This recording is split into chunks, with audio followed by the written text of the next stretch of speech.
Kali ini kita akan bedah nubuat-nubuat penting tentang akhir zaman menurut Islam. Yuk, langsung mulai. Pertanyaannya, kapan akhir zaman dimulai? Jawabannya mungkin bakal bikin Anda kaget. Ternyata udah lama banget. Tanda pertamanya, diutusnya Nabi Muhammad. Itu artinya, akhir zaman udah dimulai sejak 1400 tahun yang lalu. Nah, tanda-tandanya ini dibagi jadi dua. Ada kiamat sukro atau tanda-tanda kecil dan kiamat kubro, tanda-tanda besar. Banyak tanda-tanda kecil yang katanya udah kita lihat sekarang. Waktu terasa cepat, bencana di mana-mana. Tapi, kita harus hati-hati sama yang namanya cocok logi. Jangan sampai memaksakan hubungan antara kejadian dan nubuat. Beda sama tanda-tanda kecil, tanda besar pertama bakal jelas banget.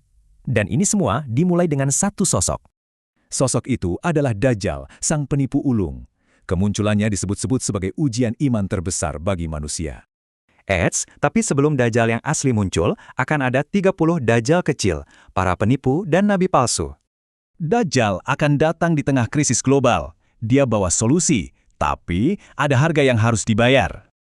Nah, disinilah ujiannya. Pilihannya antara bertahan hidup di dunia atau mempertahankan iman pada Tuhan.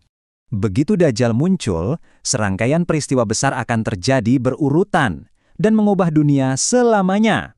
Lalu siapa pahlawannya? Nabi Isa atau Yesus dinubuatkan akan turun kembali ke bumi. Menurut nubuat, beliau akan turun di Menara Putih di Damaskus, Suriah untuk melawan sang Dajjal.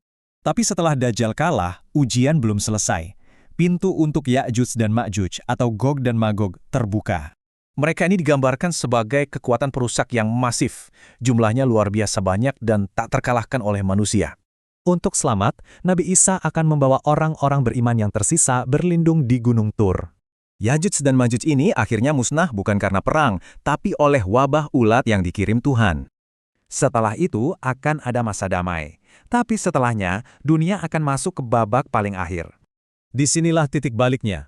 Saat matahari terbit dari barat, pintu taubat ditutup untuk selamanya. Terus, buat apa sih semua ini? Coba kita lihat analogi ini. Permainan tanpa akhir itu nggak ada artinya. Adanya hari akhir itu membuat hidup kita jadi lebih mendesak. Setiap pilihan jadi punya bobot. Ini seperti cerita yang ada awal, tengah, dan akhirnya. Jadi setiap tindakan kita punya konsekuensi. Jadi pertanyaannya kembali ke kita. Kalau hidup ini ada akhirnya, lalu apa tujuan hidupmu?